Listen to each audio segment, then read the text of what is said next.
Kolegji i posaçëm i apelimit ka rikthyer në detyrë prokurorin e Vlorës Xhemal Saliaj. Këtë të martë, qysh në orët e para të mëngjesit, Saliaj ka hyrë në ambientet e prokurorisë për të nisur menjëherë punën, pasi vendimi ka marrë formën e prerë menjëherë.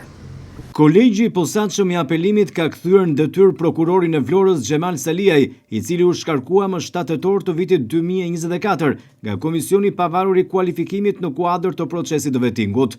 Trupi gjykues i kolegjit të posaçëm të apelimit i përbër nga Ina Rama kryesuese, Sokol Çomo relator, Mimoza Tasi, Natasha Mulaj, Rezalta Shulc, antar, shpalli vendimin për çështjen e datës 20/12/2024 që i përket ankimit të subjektit të rivlerësimit Xhemal Saliaj kundër vendimit të Komisionit të Pavarur të Kualifikimit numër 805 datë 7/10/2024. Në përfundim të gjykimit në dhomën e këshillimit, trupi gjykues bazuar në nenin 66.1 shkronja B e ligjit numër 84/2016 për rivlerësimin kalimtar të gjyqtarëve dhe prokurorëve në Republikën e Shqipërisë me shumicë votash vendosi ndryshimin e vendimit numër 805 datë 7/10/2024 të Komisionit Pavarur të Kualifikimit dhe konfirmimin në detyrë të subjektit të rivlerësimit Xhemal Saliaj. Ky vendim është përfundimtar dhe ka efekt të menjëhershëm.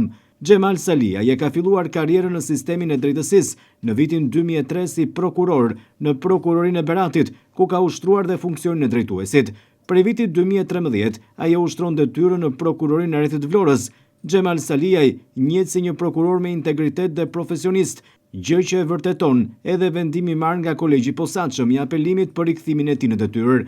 Nga kjo e martë, Saliaj i është bashkuar trupës së organit të akuzës në Vlorë, teksa në mëngjes mbriti në prokurori, ku u takua dhe u urua nga kolegët e tij, ndërsa tashmë do të vijojë punën me përkushtim, duke nisur atë që është mëngjesin e këtij 27 janari, pasi vendimi është përfundimtar dhe ka efekt të menjëhershëm.